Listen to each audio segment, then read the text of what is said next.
Buenos días, Dios les bendiga a toda nuestra audiencia, a toda la comunidad, a nuestros amigos que se están conectando en el día de hoy. Que la paz del Señor sea en el corazón de cada uno de ustedes, la paz del Señor sea en sus familias, la paz del Señor sea en todas las cosas que hacen.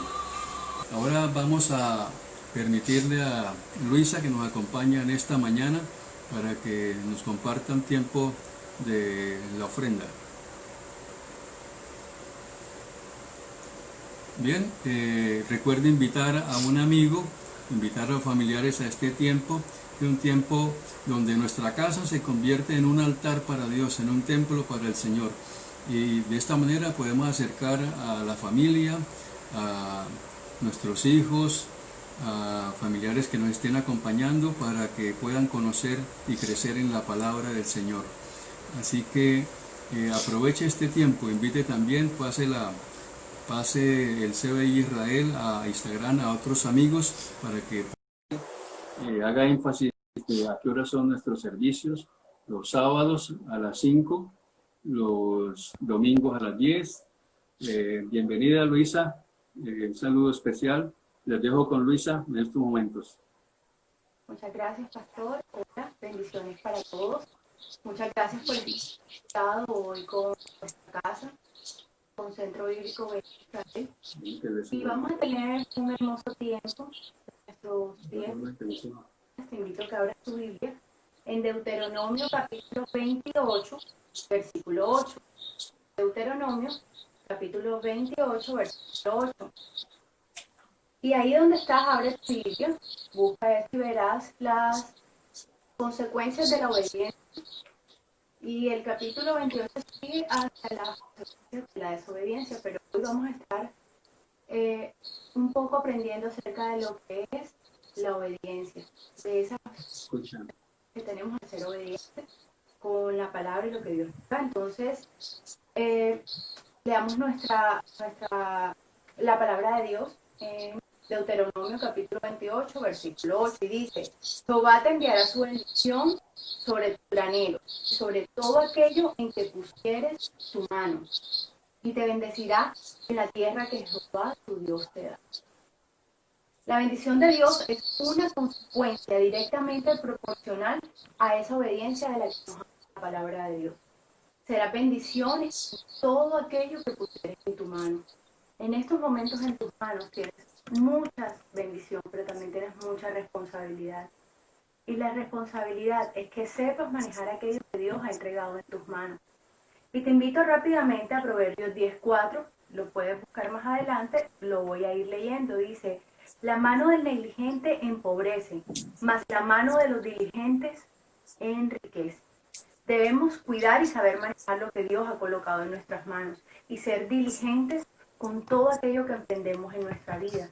Ser diligentes con nuestras finanzas, ser diligentes en nuestros empleos, ser diligentes en nuestras empresas, ser diligentes en ayudar a otros, ser diligentes a controlar aquellas deudas o aquellos compromisos que hemos adquirido, ser diligentes en honrar para imprevistos como este, que tal vez en este tiempo estamos viviendo y muchos tal vez no teníamos un control adecuado de nuestras finanzas, pero tampoco estábamos conociendo o no sabíamos o no teníamos claro que debíamos tener una parte ahorrada también para los imprevistos que se pudiesen presentar.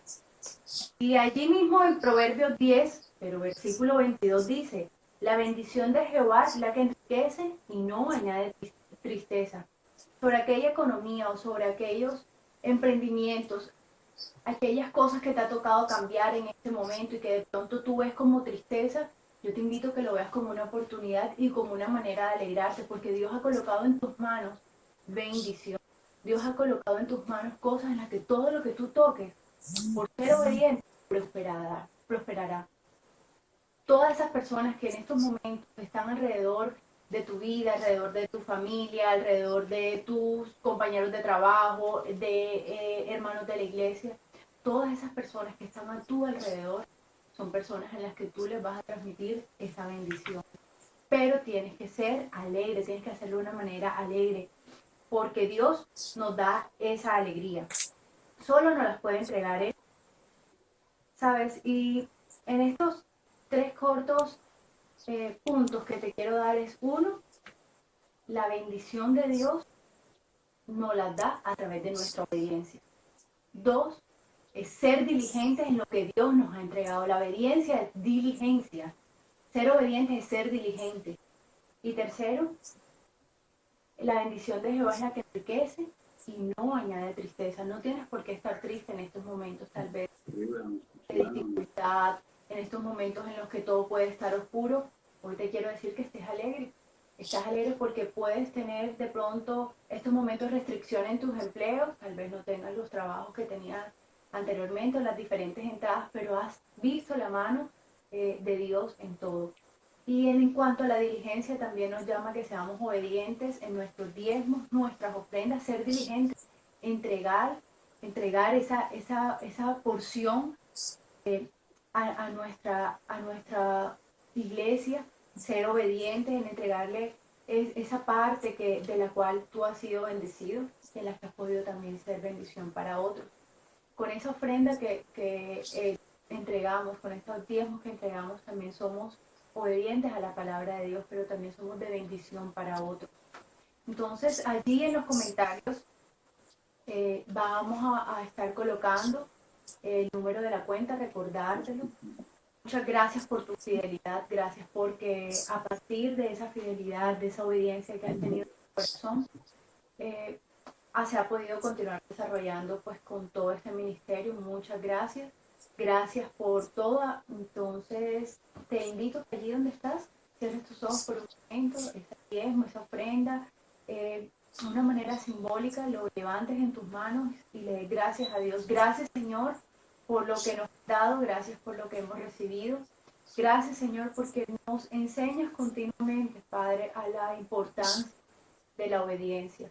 Gracias por esas consecuencias que podemos tener de una manera alegre, de una manera dadivosa de tu parte, Señor.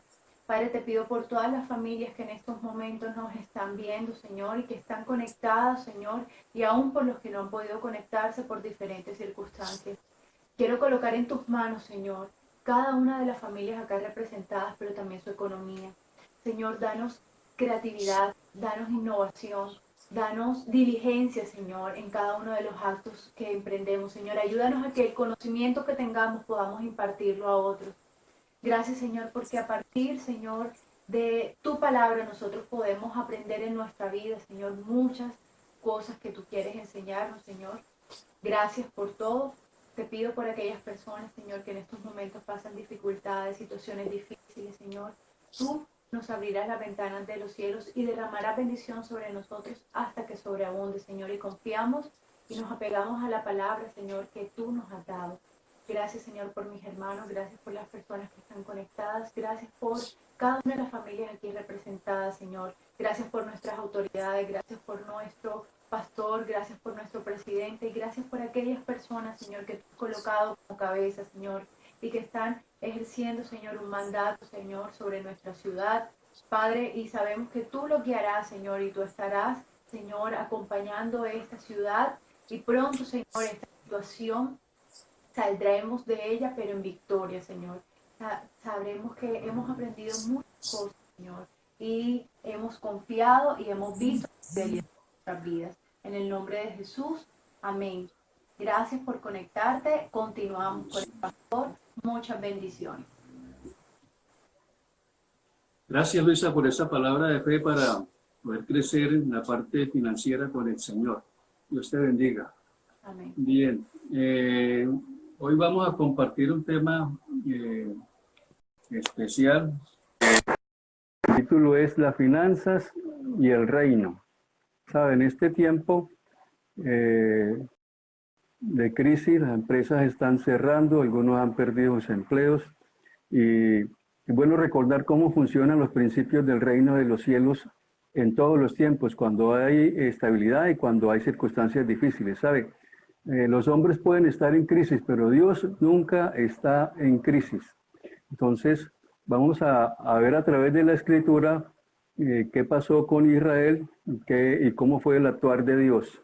Recordemos que Jacob está en Canaán y está con sus 12 hijos y viene un tiempo de hambruna. Y ellos son guiados a ir a Egipto y finalmente toda la familia se establece en Egipto y allí pasan un tiempo de prosperidad con José. Pero después vino otro faraón que no los amaba tanto y los esclavizó, los explotó. 430 años duró Israel allí en Egipto, un tiempo en que fue prosperado y un tiempo también de esclavitud, muchos años también de esclavitud, donde no devengaron lo que deberían devengar trabajando para Faraón. Entonces, vemos después que en esta crisis, Dios tuvo que crear unas crisis para que Faraón dejara ir a Israel. Y cuando Israel sale de Egipto, Dios hace que las mujeres y las familias de Egipto les den los mejores tesoros que tienen a Israel y ellos salen con todo su ganado y salen también con el salario de 430 años que estuvieron allí en Egipto, lo que correspondió a la parte que elaboraron a Faraón. Entonces, hemos visto cómo en el Antiguo Testamento la obra de Dios fue hecha en abundancia. Cuando van al desierto y Dios les ordena construir el tabernáculo, llegó un momento en que los constructores dijeron, y los que estaban realizando las finanzas para la construcción, paren, no traigan más, que con esto es suficiente. ¿Sabe? Ellos tenían abundancia porque Dios justamente permitió que la abundancia de su trabajo llegara a sus manos y pudieron dar una ofrenda para construir el tabernáculo del Señor. Las riquezas del mundo, las riquezas de Egipto fluyeron a Israel en este tiempo para que se edificara el tabernáculo, el lugar donde iba a estar la presencia de Dios. Y en el Nuevo Testamento esa gloria, esa presencia de Dios habitó en Jesús. Fue en Jesús donde se manifestó la gloria del Padre. Y por mucho tiempo, y aún muy pocos en la comunidad cristiana, enseñan acerca de que Jesús fue proveído por Dios para el desarrollo de su ministerio. Nos enseñaron a ver a través de la cristiandad a un Jesús que siempre fue pobre, de escasos recursos. Tanto así que algunas denominaciones hacen voto de pobreza, de castidad y de obediencia. De pobreza porque el ministerio supuestamente tiene que hacerse y permanecer en medio de la pobreza, algo que es ilógico. Es una de las falsas enseñanzas que Satanás ha permitido que se siembren en el corazón del pueblo de Dios, pero a través de la palabra podemos salir de esa ignorancia y llevar a la gente a la verdad de Dios. Jesús vivió y ministró en el nivel de la abundancia. Vamos a ver la historia del Señor. Apenas nacido Jesús, llegan del oriente unos sabios, unos magos, dice la palabra, a saludar al rey, a presentar su respeto, su adoración y a presentar también sus presentes. Dice la historia que fueron guiados por una estrella que finalmente llegan a donde está a Jesús, allí a la cabaña donde él finalmente nace. Venían de 2000 kilómetros de distancia estos magos y se postran allí ante el Señor para adorarle y sacan sus tesoros, dice la palabra de Dios, no sino sus tesoros. ¿Y qué le presentan? Le presentan oro, le presentan incienso y le presentan mirra.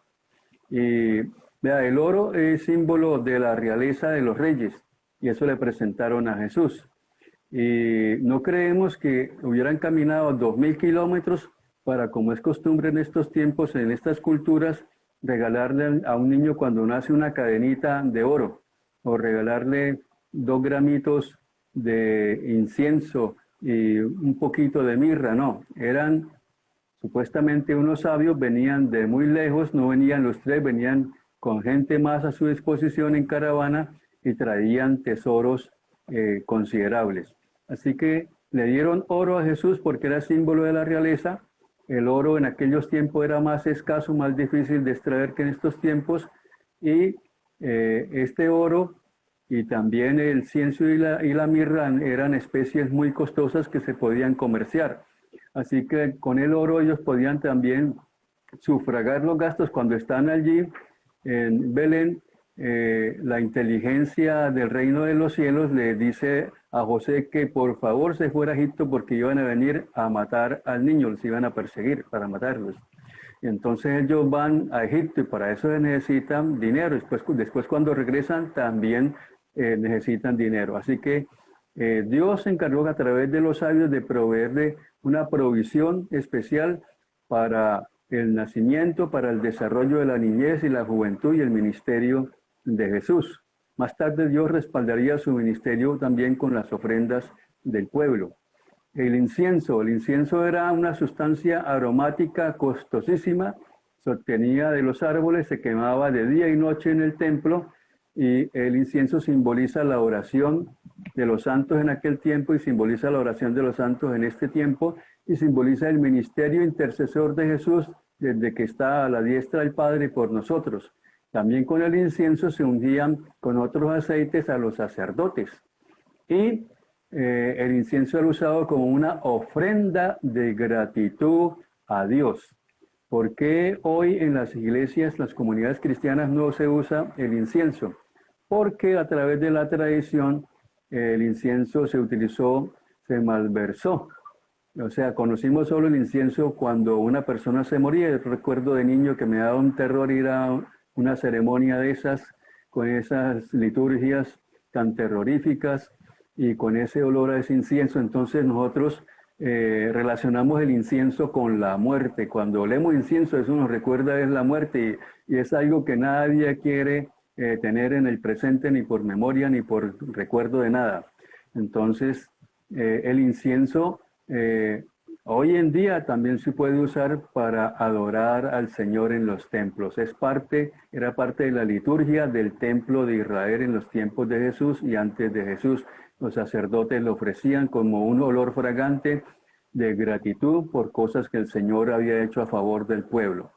La mirra era una resina para ambientar, era un perfume. La mirra era amarga, la fabricaban en Esmirna y era valiosa y se utilizaba para embalsamar a las personas que morían.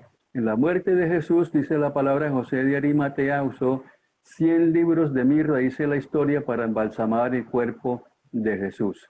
Entonces, estos tres presentes le trajeron los magos de Oriente a Jesús para rendirle sus respetos y su adoración.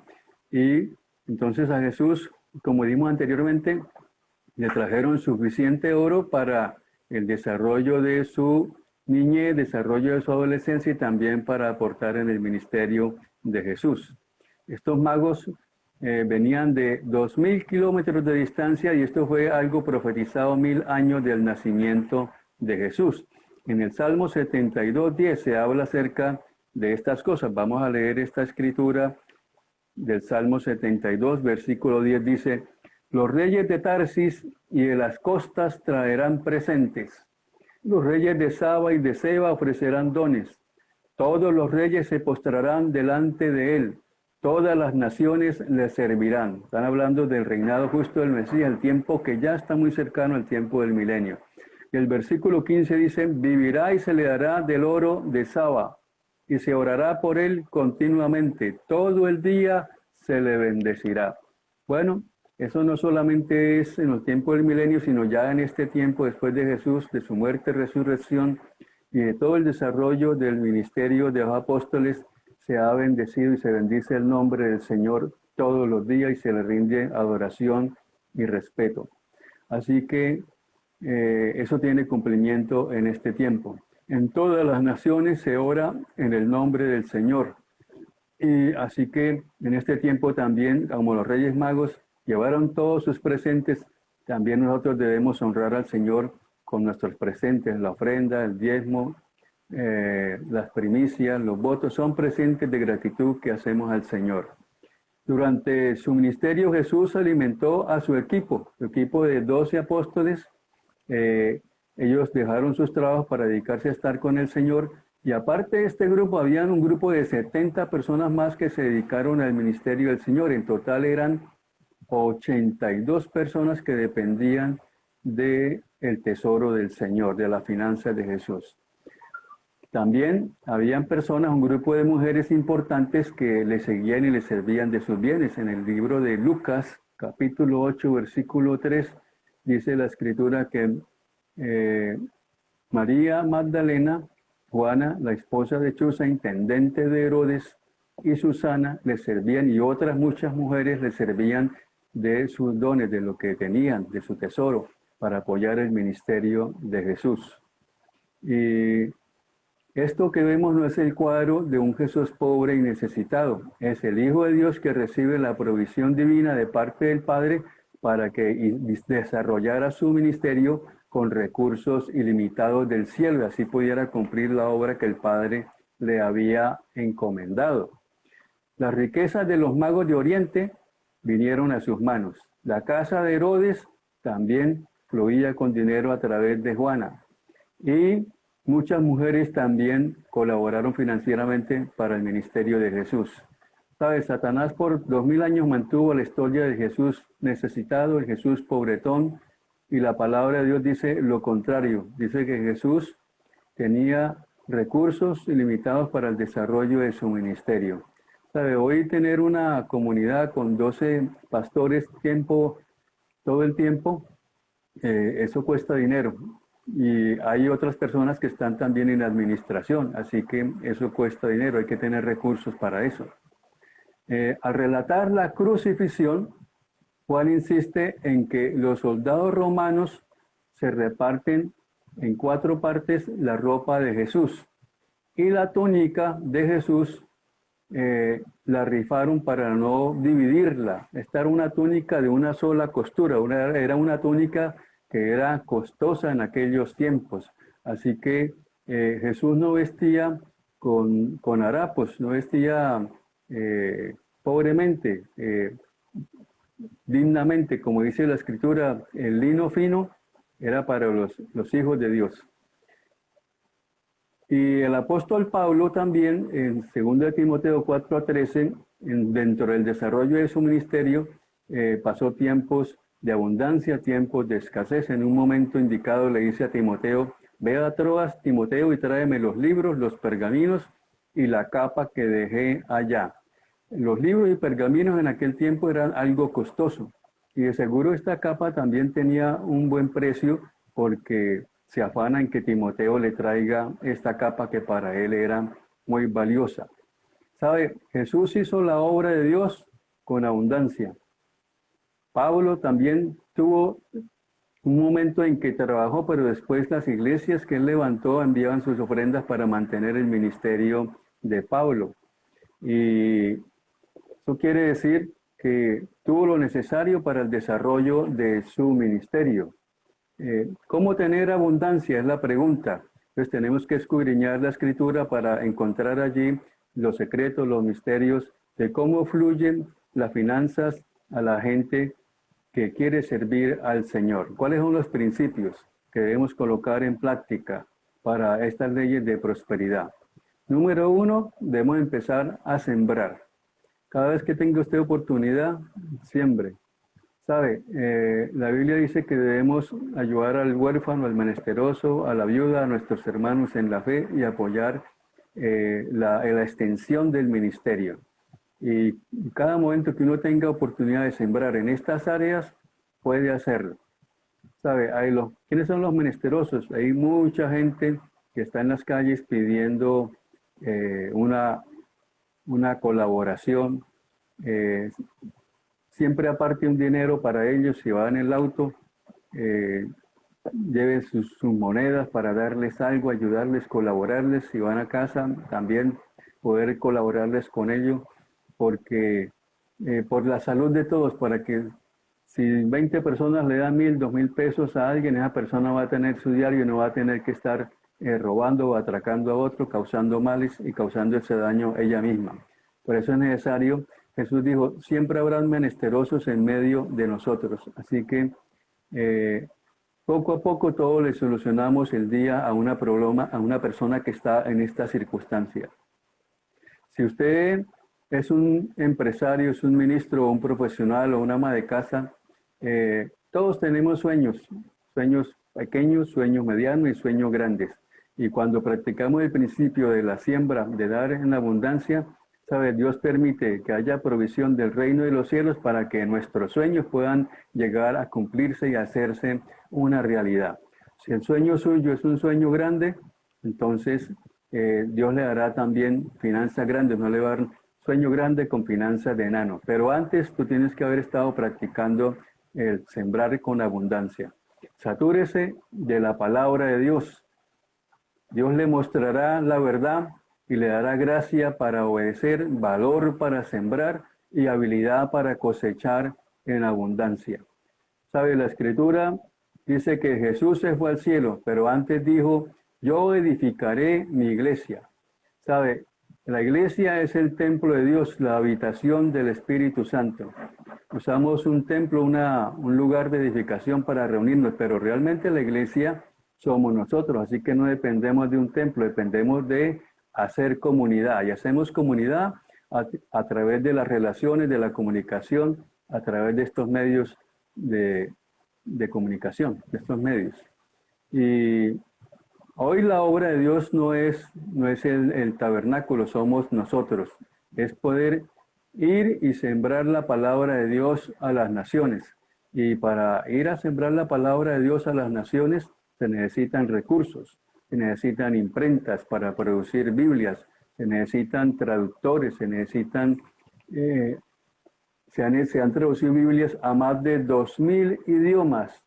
Se necesitan los misioneros, los pastores, los evangelistas, establecer escuelas, hospitales, estaciones de radio, establecer estaciones de televisión, enviar satélites, transmitir a países donde el evangelio no permite la entrada de misioneros, sino a través de la radio o la televisión que puede la gente escuchar la palabra de Dios.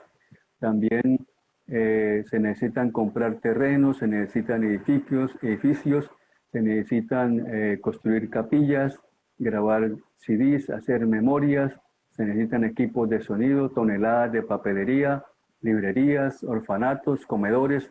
Todo esto implica hacer la obra de Dios. Algunos lo hacen en este nivel de grandeza, otros a mitad de recursos y otros las obras pequeñas, pero todo implica hacer la obra de Dios. Y sin una mente renovada, la empresa de Dios no se podría hacer, sería imposible, porque la empresa de Dios también es costosa. Pero cuando renovamos nuestra mente y entendemos cómo funcionan los principios, las leyes del reino de los cielos, entonces permitimos que los recursos y los métodos y estrategias del reino de los cielos lleguen a nuestra vida y podamos desarrollarlos y vengan esos recursos y se pueda hacer la obra de Dios. Los creyentes, nosotros somos los banqueros de Dios. ¿Sabe?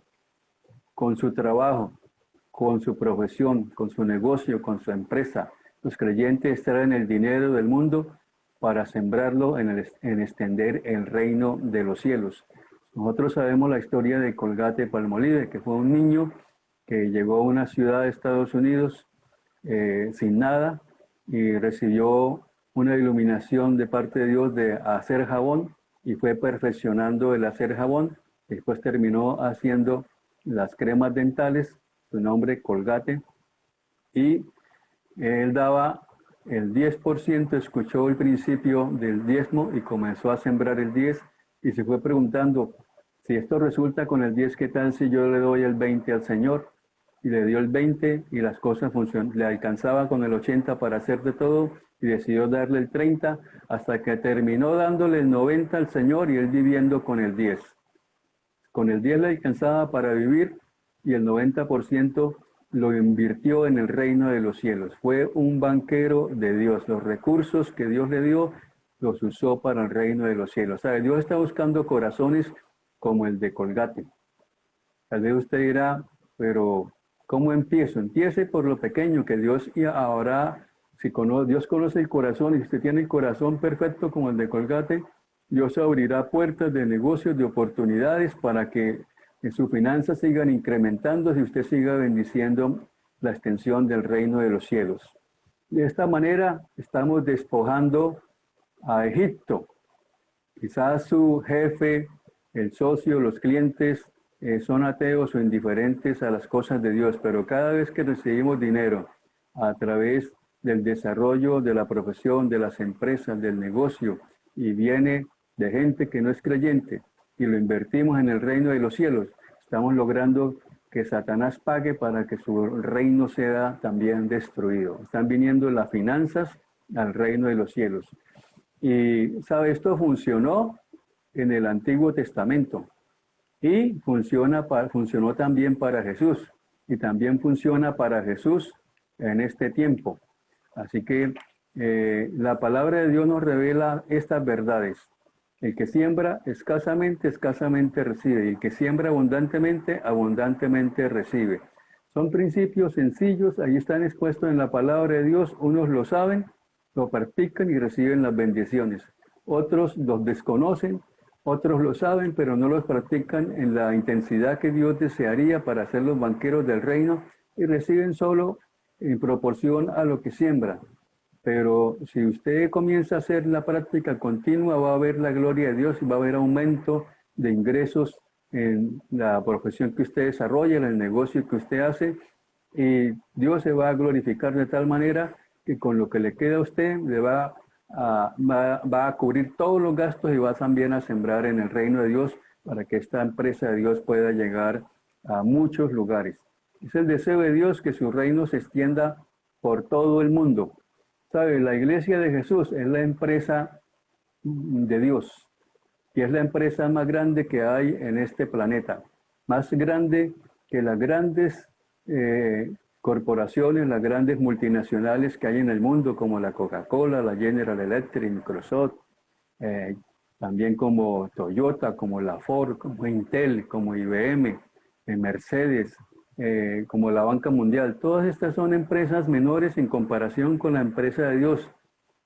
La empresa del Señor tiene una trascendencia eterna y tiene unos dividendos eternos. Seremos recompensados no solo aquí en esta tierra, sino seremos recompensados en el reino de los cielos. Invertir en la empresa de Dios trae los mejores dividendos que nosotros podamos hacer.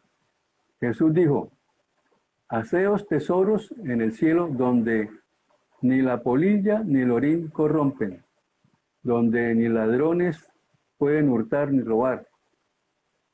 Donde esté vuestro tesoro, estará también vuestro corazón, dijo Jesús. Y esto será una realidad cuando nosotros podamos extraer las riquezas del mundo para sembrarlas en el reino de los cielos. ¿Sabe? Antes que Cristo regrese, nosotros debemos haber cumplido la gran comisión.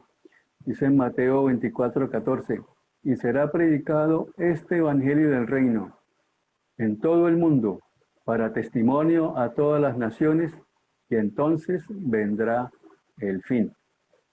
En estos tiempos finales vamos a ver un poderoso mover de parte del Espíritu Santo desatando corazones generosos en el pueblo y siendo buenos, excelentes administradores del reino de los cielos. Como dije, los hombres pueden estar en crisis, pero Dios nunca está en crisis.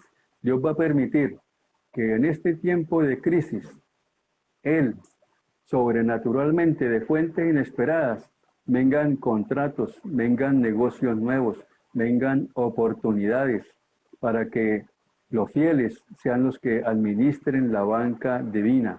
¿Sabe? Antes de la venida del Señor, del arrebatamiento, va a haber un mover poderoso de la iglesia, pero necesitan recursos para desarrollar también esos moveres poderosos de parte de Dios.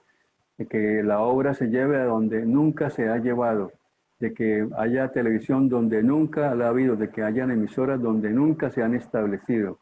Así que Dios quiere usarnos a cada uno de nosotros para que bendecir nuestras vidas, bendecir nuestra familia, bendecir nuestra empresa y que seamos los banqueros, los administradores de los recursos de Dios. Dios, dice la Escritura, está sucediendo en Israel. Se profetizó hace más de 2000 años que Dios abriría ríos en la sequedad, ríos en el desierto, que Dios haría florecer el desierto. Es un milagro ver cómo florece el desierto en Israel. Es como si usted fuera a La Guajira y ver solo desierto y de pronto comienza a ver en medio de ese desierto, comienza a ver vegetación, color verde intenso de los milagros que hace Dios a través del pueblo judío. Así que, así como se hacen ríos en la sequedad, así como hay una crisis y uno dice, pero ¿cómo va a haber prosperidad en medio de esta crisis? Bueno, Dios es el especialista en crear oportunidades nuevas, negocios nuevos, fuentes inesperadas, contratos nuevos en medio de la crisis del desierto que estamos pasando. Porque ese Dios es el Dios del imposible, el Dios todopoderoso, el Dios que se glorifica en aquellos que le creen. Así que tú vas a recibir iluminación para hacer emprendimiento, para hacer nuevos negocios, para que nuevas oportunidades lleguen a tu vida. Pueden elegir a otros, pero Dios permite que te elijan a ti porque Dios conoce tu corazón y si tú eres fiel, Dios va a desarrollar las cosas que tú emprendan. ¿Sabes? Jesús despojó a Satanás en la cruz y en la resurrección. Lo despojó del reino de la muerte. Lo despojó del engaño de las riquezas. Con las riquezas se hacen buenas y excelentes obras. Lo malo es el amor a las riquezas, dice la palabra del Señor. En el libro de Apocalipsis dice la Escritura, el Cordero que fue inmolado es digno de tomar el poder y las riquezas. Y dice la Escritura allí que lo están diciendo a gran voz, o sea, para que todo el mundo lo escuche, y el énfasis es un énfasis fuerte para resaltar la importancia del por qué las riquezas vienen a ser del Cordero. ¿Saben? La Escritura, dice la Escritura que Dios creó el planeta para que Adán y Eva y su descendencia lo administrara, eran los dueños de todo. Y en la perfección de Adán y Eva, ellos iban a desarrollar una excelente equidad en el desarrollo social, administrativo y económico del planeta. O sea, si esa generación hubiese tenido un desarrollo normal dentro del plan de Dios, ese planeta sería un jardín. ¿Sabe? En este tiempo están diciendo que hay demasiada gente porque hay 7.500 millones de personas, que demasiada gente para este planeta, pero lo que pasa es que la gente está reunida en las grandes ciudades, pero en este planeta tiene espacio para que esos 7.500 tuvieran por lo menos todos una granja de 1 hectárea, ¿sabe? Y tiene los recursos para alimentar a esos 7.500 millones de personas o más. Solo que son argumentos que algunos pocos están levantando para desarrollar sus planes, sus estrategias, ya, de que unos pocos sean los que gobiernen y el resto sean un poco de obreros a su servicio, como ocurrió hace algún tiempo en la Unión Soviética. Solo habían una clase dirigente y el resto una clase que servía a esta clase dirigente. Entonces, ese no es el plan de Dios. El plan de Dios es que en este planeta exista una sociedad que viva con equidad, que desarrolle todas sus áreas en la vida, en paz y en bendición, que todos vivan bien. Entonces, el reino justo, el reino de los justos, como va a ocurrir en el tiempo del milenio, va a ser la mejor administración que se va a hacer de este planeta. El Señor lo va a renovar, va a arreglar las cosas que están mal y va a ser la mejor administración. Como dice la Escritura, cuando el justo reina, el pueblo se alegra. Pero esto en el corazón del hombre caído todavía es difícil, ¿sabe? Dios, Jesús, va a administrar este planeta con tanta justicia, con tantas bendiciones, tantas cosas buenas que aún el hombre caído no va a reconocer, porque la naturaleza caída del hombre lo lleva a esas instancias. El poder y autoridad en manos de un hombre injusto es un peligro. Las riquezas en un hombre injusto son un peligro. ¿Sabe? Una persona puede llegar diciendo y anhelar hacer el bien, pero cuando se encuentra con el manejo del poder, la autoridad y los recursos, su corazón cambia y se llegan a volverse dictadores, insensatos, y llegan a creerse los dioses. pero el único Dios que va a poder gobernar con justicia y equidad este planeta es Jesús. Eso se llama la teocracia. Aquí funciona por tiempos la democracia. ¿Por qué? Porque es el único medio en el cual le permite al hombre gobernar por un tiempo y después descanse, porque el hombre no está capacitado en sí mismo por su naturaleza caída para tener unos periodos largos de gobierno y de autoridad y de recursos a disposición, porque se desenfoca. Entonces, es posible en este tiempo ser pobre y ser orgulloso. Y es posible en este tiempo ser rico y ser un miserable.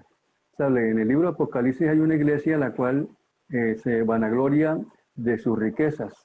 Pero Dios le dice a esta iglesia, tú que tienes riqueza y te crees rico, eres simplemente una pobre y miserable porque espiritualmente está caída, está desmejorada. Entonces, lo ideal es tener las dos cosas, ser rico espiritualmente y tener los recursos para suplir tus necesidades y bendecir también el reino de los cielos. Entonces, es posible ser pobre y orgulloso, es posible ser rico y ser un miserable. Esas cosas se pueden dar. Lo que no se puede ser es ser pobre y manejar un canal de televisión o manejar una emisora o imprimir millones de Biblias o mandar misioneros a las naciones. Para eso se necesitan recursos. Y una de las naciones que vivió, creció y se desarrolló bajo los principios de la palabra de Dios fue Estados Unidos. La generación anterior a nosotros, todavía esa generación creció en el temor de Dios. Fue esa generación anterior nuestra y la anterior fueron las que lanzaron a las naciones a miles y miles de misioneros para establecer el reino de los cielos en las naciones. La prosperidad de Estados Unidos se debió a esos personajes a quienes Dios les pudo dar sabiduría, inteligencia, emprendimiento, recursos, para que en esta sociedad pudiera llegar a crecer financieramente y esta sociedad pudiera llegar a enviar misioneros a las naciones y que el reino de Dios se estableciera. Por eso, a eso le debe Estados Unidos el crecimiento económico, a los principios bajo los cuales crecieron, porque se establecieron con la Biblia debajo del brazo. Entonces, poco a poco se fue perdiendo esa fidelidad a la palabra, a los principios del reino, y las más grandes universidades que tienen hoy en día los Estados Unidos fueron fundadas por creyentes cristianos piadosos de la palabra de Dios. Y con el tiempo se fueron secularizando y dieron paso ya a principios que los alejaron de esos cimientos que los hicieron grandes. Y de ahí viene la decadencia de Estados Unidos. Hoy, gracias a Dios, tienen un presidente que está luchando por todavía luchar para que prevalezcan los principios de Dios. Eso, hasta que Dios lo permita, hasta que sea el tiempo de Dios, va a estar él ahí.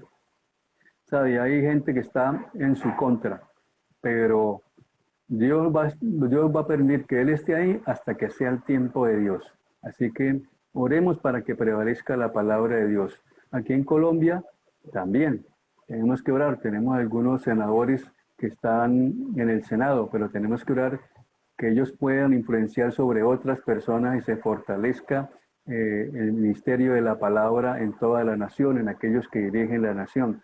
Porque, ¿cuál es el propósito de Satanás? Colocar todo aquello que no está ajustado a los principios de Dios para pervertir a la sociedad y de acabar con la sociedad. Entonces, recuerde que las riquezas pertenecen al Cordero.